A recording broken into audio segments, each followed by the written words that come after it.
Good morning students. आज मैं आपको क्लास 6 के पद बताने जा रही हूँ, जिसमें श्री कृष्ण के बारे में बताया गया है, उनकी बाल लीला के बारे में वर्णन किया गया है। पाठ 11 पद। इसमें भक्ति काल के प्रमुख कवि सूरदास जी ने पालने में सोने जागने की प्रक्रिया को, यानी कि सोने जागने के क्रम को, सोने जागने के प्रोसेस को ये बताया है कि उसकी जो मम्मी है उस बाल लीला पर कैसे मतलब मंत्र मुग्ध होती हैं, किस तरह से मतलब मोहित हो जाती हैं। तो वो सूरदास जी ने अपने पदों के माध्यम से, अपने पदों के जरिए आपको ये बताया है कि किस प्रकार से उनकी मम्मी उनसे प्यार से कैसे उन्हें झूला झुलाती हैं, कैसे कहती हैं। और तो इस पद के रचयिता हैं, यानी कि इस पद को जिन्होंने लिखा है उनका नाम है सूरदास, और उनका जन्म 1478 से 1583 में हुआ था, और जो कि दिल्ली के पास ही सिह गांव में माना जाता है। यानी कि उनके जन्म के बारे में भी थोड़ी सी भ्रांतियां हैं, यानी कि थोड़ी सी लोगों को एक्चुअल पता नहीं है कि भाई किस तरह से कहाँ है, लेकिन फिर भी जितना मिला है उसके हिसाब से, उसके अकॉर्डिंग सिह गांव में ही उनका जन्म माना जाता है, और वो कृष्ण भक्ति के कवि माने जाते हैं। अब इसमें उन्होंने क्या बताया कि यशोदा हरि पाल ना झुलावे। वो कहते हैं कि यशोदा माता अपने बेटे को पालने में, यानी कि छोटे बच्चों का एक झूला होता है, उसमें अपने बेटे को झुला रही हैं, और हलरावे दुलरावे मलहावे जोई जोई कुछ गावे। वो उसे हिलाती हैं, दुलार यानी कि दुलार करती हैं, प्यार करती हैं, मलहावे यानी कि उन्हें प्यार से सहलाती हैं, सोई सोई कुछ गावे। और ऐसे करते करते कुछ कुछ गाती रहती हैं। जैसे कभी कभी आपकी मम्मी आपको गाना सुनाती हैं जब आप सोते हो, तो एक टाइप है लोरी, इस टाइप से आपको सुनाती हैं।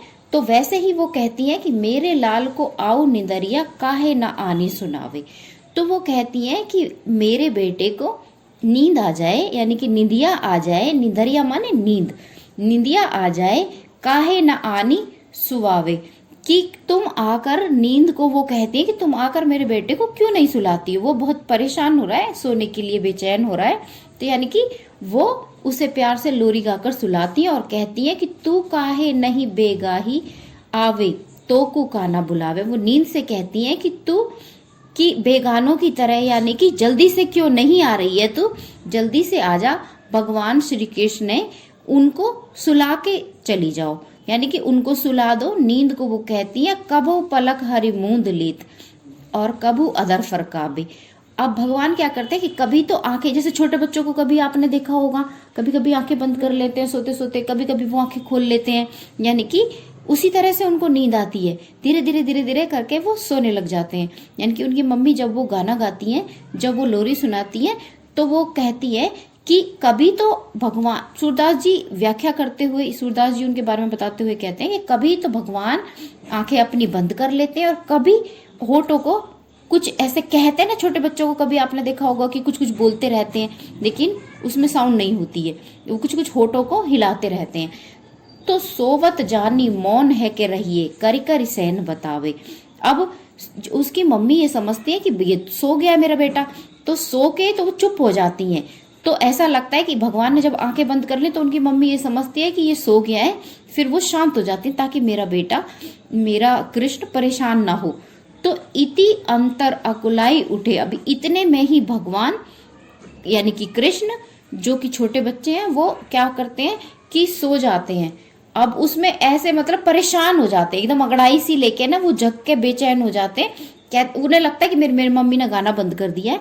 अब वो तो क्या करते हैं कि वो जग जाते हैं। तो अब फिर जसुमती मधुर गावे, फिर उनको देखकर जसुमती यानी कि यशोदा माता दोबारा मधुर से बहुत सुंदर मीठा गाना गाने लग जाती हैं। तो जो सुर सुख अमर मुनि दुर्लभ। सूरदास जी ये कहते हैं कि जो मुनि, यानी कि जो हजारों साल तपस्या करते हैं पर्वत पर जाकर, कहीं वन में जाकर, यानी कि उनको भी इतना सुख नहीं मिलता भगवान के दर्शन करने का, कृष्ण के दर्शन करने का। मुनि यानी कि ऋषि, ठीक है। आपको मतलब मुनि का अगर नहीं है, दुर्लभ माने बहुत कठिन, अब उसके बारे में जब उन्होंने बताया कि भाई ये सुख जो है वो सिर्फ नंद भामिनी पाती, यानी कि नंद जो कृष्ण के पिता हैं, यानी कि उनकी पत्नी को नंद भामिनी कहते हैं, कि वो ही पा रही है इस सुख को, कि भगवान को वो किस तरीके से अपना बेटा है उनका वो, और अपना बेटा समझकर उसको किस तरीके से सुला रही है, इस पद के माध्यम से सूरदास जी ने ये बताया है।